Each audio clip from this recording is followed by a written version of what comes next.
à toutes et à tous, bienvenue dans ce nouvel épisode de Old Ones, l'émission qui vous propose de revenir sur la vie de nos invités. Cette saison 2 vous est proposée grâce au concours et au soutien de deux grandes institutions, l'école Need for School à Rouen, mais aussi la fondation SOCAPS. Et aujourd'hui, j'ai le plaisir de recevoir Laurent. Bonjour Laurent. Bonjour Mehdi. Ça va ? Ça va, un peu stressé, mais ça va. C'est normal, on est dans un environnement, je dirais, un petit peu calfeutré, avec des lumières. Ouais. Et puis on est là pour avoir une discussion quand même qui est détendue, et tu verras que minute après minute, ça va aller beaucoup mieux. Ok. Je t'ai appelé Laurent, mais est-ce que ça te va si je t'appelle GP ? Oui, bien sûr, tu peux m'appeler GP, mais tu es un petit peu âgé maintenant pour que je sois ton grand-père. Parce que ça veut dire quoi, GP grand-père, c'est ça ? Grand-père. Ouais. Oui, parce que je ne voulais pas de papy. Ça vient de ma profession. Je détestais que mes collègues appellent les patients papy ou mamie. Et je leur disais non, ils ont un nom et un prénom, donc vous les appelez soit par leur nom, soit par leur prénom. Donc je ne voulais surtout pas qu'on m'appelle, en tout cas papy, pour cette raison-là, parce que j'aimais pas papy. Donc on m'appelle GP, voilà, grand-père. Tu trouves ça un petit peu stigmatisant, papy et finalement, c'est pas plus mal que tu aies choisi. Pour moi, aussi. c'était un peu, oui, je trouvais ça un peu déshonorant, c'était un manque de respect vis-à-vis des patients. Voilà. Et d'abord, personne, quand on soignait les gens, ne savait pas s'ils étaient grands-pères ou pas, ou si dans leur vie, ils n'avaient pas d'autres problèmes, s'ils n'ont pas perdu des enfants ou des petits-enfants, donc ça pouvait leur rappeler des choses un peu tristes. Donc voilà, je trouvais que le nom de famille ou le prénom était tout à fait approprié pour s'occuper des gens. C'est une belle délicatesse de penser que certains ne sont peut-être pas pères ni grands-pères, et donc forcément, quand on les appelle papy, ça invite à la double génération qui peut parfois... Oui, puis ça renvoie aussi quelque chose de la vieillesse, de l'âge, voilà, qui était pour moi à l'époque un peu gênant.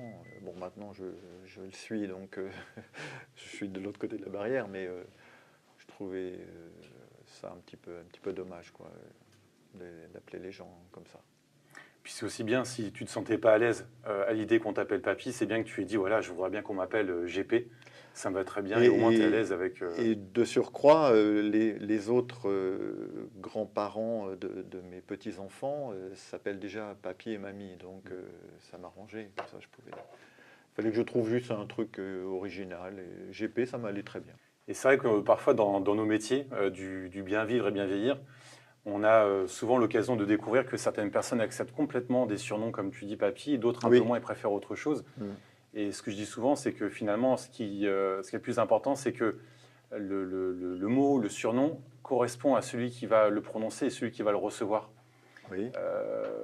Si je dis mon vieux, ça peut être une belle intention et la personne peut le recevoir avec beaucoup d'affection. On peut dire mon vieux et ça peut être plein d'affection et c'est plutôt une belle chose. Et si on dit le vieux là-bas, c'est plutôt stigmatisant. C'est le même mot, mais le contexte et les interlocuteurs ne sont pas les mêmes et ça change tout. Tout à fait. Absolument. Sous cette cloche se cache un premier aliment qu'on va découvrir ensemble et qu'on va devoir déguster. Est-ce que tu veux bien soulever cette cloche pour qu'on découvre ce qu'il s'y cache ? Ok. Alors attention, 1, 2.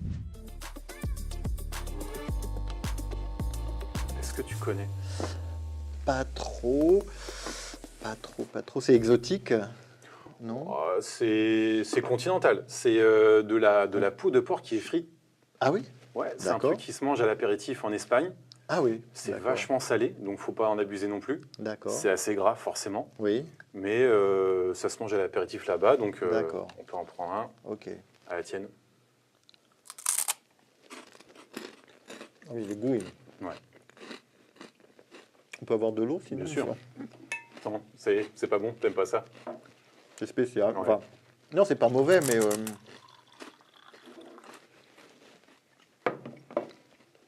T'en raffole pas non plus. J'ai l'impression de jouer une pièce de théâtre. C'est vrai? T'as fait du théâtre? Au lycée, oui. Ok. Combien de temps? Oh, juste l'année du bac, c'est tout. C'était à Elbeuf, d'ailleurs, au lycée Mauroy. Avec une épreuve au bac à la clé? Non, non, du tout. C'était avec ma prof de français de l'époque. Et c'était dans le cadre d'activités hors scolaire, quoi. Mais on faisait ça au lycée, oui. Tu avais bien aimé ça? Ah oui, oui, beaucoup, oui.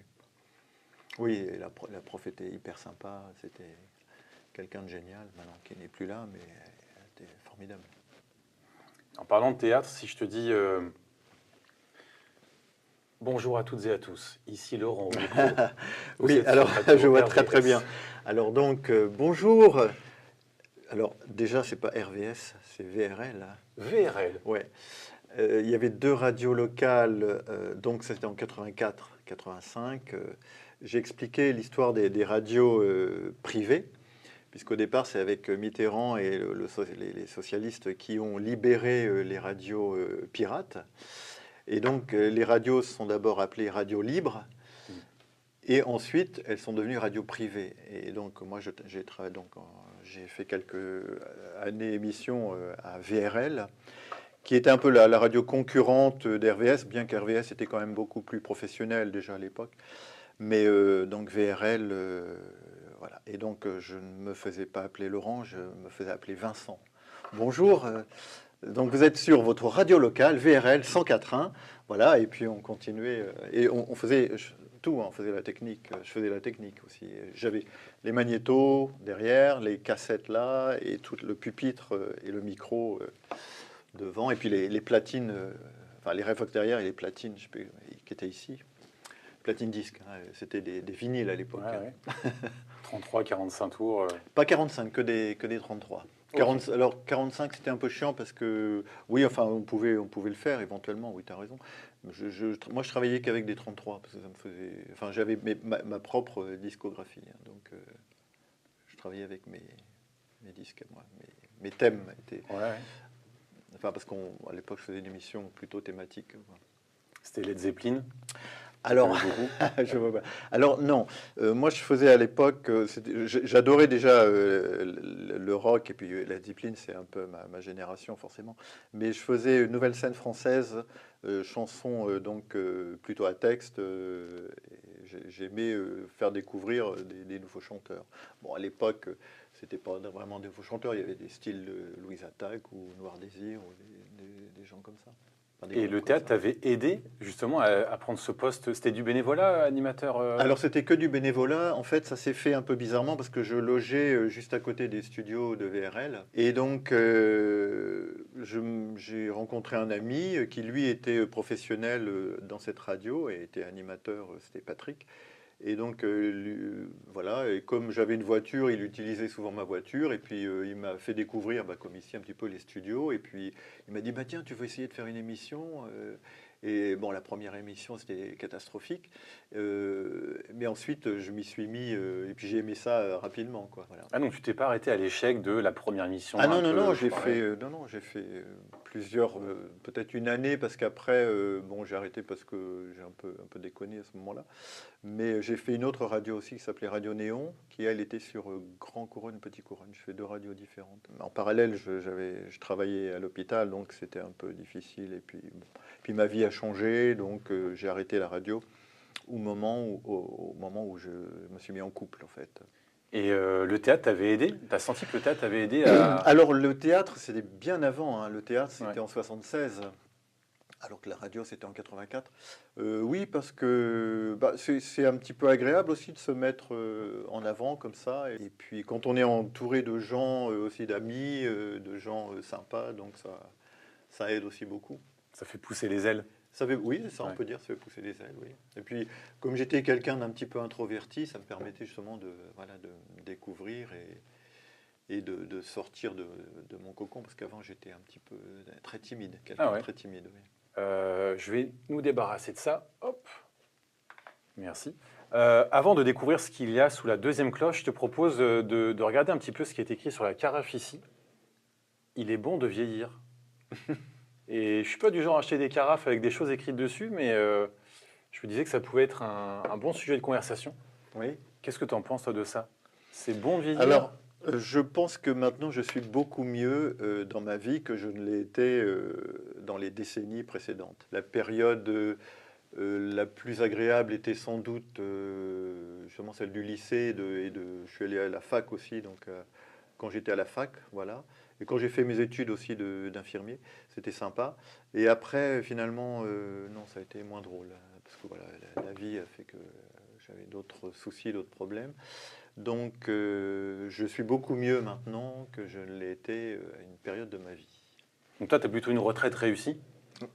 Où Oui, finalement, la vieillesse, oui. tu l'assumes bien et tu profites pleinement de tout ce que tu as pu mettre en place. Oui, voilà, c'est une autre expérience, parce que la vie, c'est une succession d'expériences, en fait. Et donc, voilà, je suis content de la vivre maintenant. Enfin, bon, même si le fait d'être retraité, c'est quand même pas si facile que ça. Mais voilà, on est libéré de certaines obligations, libéré de problèmes, libéré. En fait, tu as l'impression vraiment de pouvoir faire ce que tu veux, d'être libre. Oui, voilà, d'être libre maintenant, c'est ça. Et tu profites de cette liberté. Il y en a qui restent chez eux à attendre que le temps passe. Toi, tu es plutôt Alors, du genre j'ai à... eu cette période-là. Ouais. Après, oui, oui, moi, j'ai pas honte de le dire. Oui, j'ai eu une période où, après le boulot, j'ai été retraité à 63 ans. Donc, ouais, l'envie de ne plus rien faire, ça fait du bien. Il y a toujours des périodes de réflexion qui sont nécessaires. Voilà. Et puis c'est vrai qu'on parle Et toujours de... c'est un autre passage de la vie. Voilà, qu'on doit aussi assumer, qu'on doit préparer, c'est difficile, mais en tout cas qu'on doit assumer. Et que tu sais connaître et reconnaître. Quand tu sais qu'il y Ah a oui. des phases nouvelles, des nouvelles Bah, hausses et des nouvelles baisses, tu sais que ça existe, tu sais que c'est un moment et tu sais que pour apprécier l'un, il faut vivre l'autre. oui, C'est souvent ce qu'on remarque dans plein de choses dans la vie, c'est-à-dire que pour réapprécier le sortir, le profiter, croquer la vie à pleines dents, il faut aussi savoir parfois rester un peu à la maison, se ressourcer, se retrouver, pour en donner, remettre un petit coup de pied dans la fourmilière et repartir et réapprécier tout.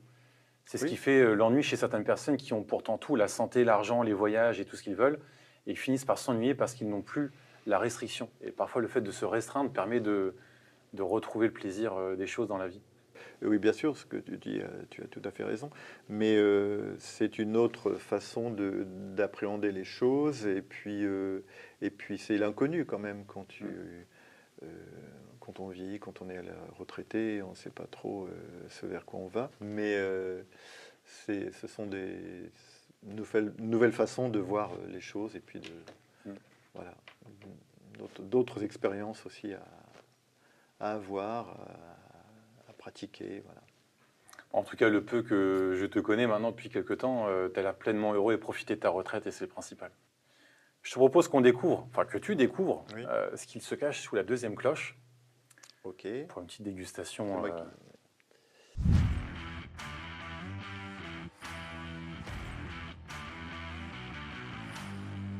Ça n'est pas une viande séchée? Non. Tu as tout à fait raison. Oui. Alors, style. Ah, ça sent bon en tout cas. C'est Ouais. fumé. C'est un peu style un jambon. C'est du bœuf. C'est du bœuf. Bœuf séché, ça se mange Ouais. plutôt fréquemment dans les pays anglo-saxons, États-Unis, Australie, Angleterre. Mhm. Mais c'est particulier. C'est riche en protéines. Alors, c'est fumé, c'est très bon. Ouais. C'est un peu sec. Avaler, ça va être. Ça prend des allures de chewing-gum un petit peu. Oui. Alors, ça vient d'où? Alors ça se consomme beaucoup en Angleterre, Australie, enfin tous les pays anglo-saxons. C'est arrivé en France il y a quelques temps et il y a beaucoup de sportifs qui en prennent. Tu sais, c'est assez léger, ça nourrit, ça donne du goût en bouche. Si tu fais une longue randonnée, tu prends ça et il n'y a pas beaucoup de calories, mais il y a des protéines et ça permet d'avoir un petit peu de sel aussi pour rester un peu hydraté. D'accord. Laurent, je vais te donner une phrase plutôt philosophique et j'aimerais que tu me dises ce que tu en penses. La modestie, c'est le sentiment de ses propres limites. Oui, je serais assez d'accord avec cela, oui, tout à fait. Bon, les limites, on les découvre suivant les expériences de la vie. Et du coup, la modestie, en fait, c'est une qualité déjà, je trouve, et qui s'acquiert justement avec toutes les expériences que l'on découvre, qu'on va vivre et que l'on vit dans toute son existence. Et je te pose cette question maintenant parce qu'en fait, elle t'a suivi pendant un petit moment quand tu étais au lycée. En cours de philosophie, tu reprenais un petit peu les thèmes donnés par ton ou ta prof et tu écrivais en fait sur les murs Ah, des phrases philosophiques. ok, Et je vois que tu celle-là, elle vas a en marqué. dire. Oui, oui, oui. Ah oui, oui. Alors, effectivement. Oui, quand j'étais au lycée, oui, j'étais un peu, comment te dire, rêveur et puis mal dans ma peau. Et en fait, j'avais besoin d'exprimer ce mal-être en écrivant sur les murs. Et donc, j'avais une chambre mansardée chez mes parents, à la campagne. Et donc, il y avait des parties qui étaient peintes, donc, donc les portes, par exemple. Et j'écrivais à ce moment-là sur les portes des phrases comme ça, un petit peu philosophiques, mais en fait qui me représentaient et qui m'aidaient à... et c'était effectivement des phrases parfois philosophiques ou politiques aussi, parce que ça m'intéressait aussi. Et donc, oui, ça me représentait en fait. Et du coup, c'était mon petit monde, parce que c'était une chambre mansardée à l'étage. Il fallait que je sorte de la maison pour atteindre ma chambre. Et à ce moment-là, c'est mes parents qui avaient construit cette petite chambre mansardée. Et du coup, c'était mon petit monde et le monde où je pouvais m'exprimer, où je pouvais exprimer mon mal-être, parce que j'étais mal dans ma peau à ce moment-là. Et puis, bah, oui, voilà, c'était les réflexions que je pouvais me faire, et puis me reconnaître aussi dans ces écritures-là, ces philosophes-là. Ouais, c'était un peu une extension de ton identité, c'est-à-dire que quand tu Oui. rentres dans ta chambre, partout où tu portes le regard, il y a ces phrases qui Voilà. résonnent dans ta tête et du coup tu les as Et d'ailleurs, à je tout me moment. demande si elles sont toujours écrites c'est ma grande sœur qui a cette maison. Il faudrait que je vois si elles sont toujours écrites sur les murs ou pas, je me souviens pas. Sinon on ira gratter un peu de peinture pour voir en dessous. Non, non, mais elles sont peut-être encore sur les portes. J'écrivais ça avec des gros feutres. Ah ouais. Je propose qu'on déguste le troisième aliment, Ok. si ça te Alors, va. on va boire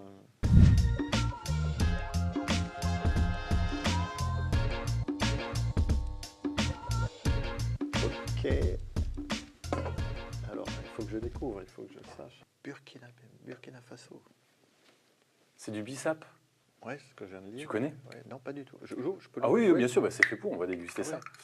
ouais. Ça peut se boire chaud, ça peut se boire froid, gazeux ou plat. Là, c'est plutôt à Ouais, ça température fait un peu- ambiante et plat. Ça me Et en rappelle. fait, c'est une infusion d'hibiscus. Ah, d'accord. Et C'est bah, sucré alors. un petit peu. Après, Excuse-moi. celle-ci, elle est artisanale et sans sucre ajouté, mais c'est vrai qu'il y a pas mal de concurrents. Fallait secouer avant, non? Non, pas spécialement. Il y a pas mal de concurrents qui le font en canette avec des bulles et du sucre. Et là, pour la santé, c'est moins ouf. Je trouve ça bon. Et tu as quelques producteurs en France qui font ça maintenant. Et, ça a son petit succès. Mais c'est une boisson très traditionnelle en Afrique. Ça me rappelle un peu certaines boissons comme le cassis, un peu Ouais. Alors, c'est bon, c'est sucré par contre, mais... Il y a une touche de fruits rouges. Et c'est bio, d'accord. Ouais. Voilà. C'est pas mauvais. Après, c'est sûr que c'est mieux quand c'est très frais et que tu es dehors, à l'ombre, avec du soleil. Il y a 7% de sucre. Oui. Tu vois, c'est plutôt raisonnable pour une boisson de ce style-là. Oui, d'accord, ok, merci. Et donc ça, tu as ça où ici? Ça, on l'a commandé sur un marché, je crois. On D'accord. l'a acheté sur un marché, mais tu peux en trouver en grande surface. Mais c'est vrai que le mieux, c'est d'acheter ça chez des artisans qui font des productions, tu sais, artisanales, semi-industrielles. C'est toujours mieux de les soutenir avec le moins d'intermédiaires possible. Laurent, imaginons que ça, c'est, je dirais, la frise chronologique de ta vie.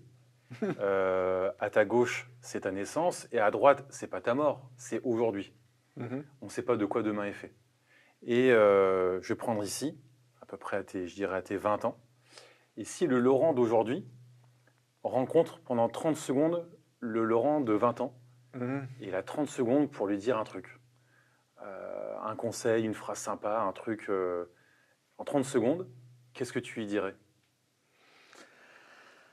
Ah, alors c'est sois toi-même et ne t'occupe pas du jugement des autres. Voilà, c'est ce que je dirais. Non, sois toi-même et puis aie confiance en toi, voilà. Et tu es quelqu'un de beau, de généreux et de sincère, voilà. Ok. Bah, bravo Laurent, merci beaucoup. On peut tous l'applaudir, je pense. C'était pas un exercice facile pour lui. Non. Bravo à toi. Et surtout, n'hésitez pas, si vous souhaitez découvrir nos aventures et soutenir les initiatives de l'association, n'hésitez pas à nous contacter. Association Partage, Place des Otages, 27 340, Criquebeuf-sur-Seine. Merci beaucoup Laurent. Il n'y a pas de quoi. Bonne journée à toi, à bientôt. Merci. Je te sentais bien comme ça. Je veux bien de l'eau. Bien sûr, bien sûr. Parce que c'est très sucré. Eh ben, j'étais très intimidé, hein, je vous assure. Ouais, j'essayais de me contrôler, mais...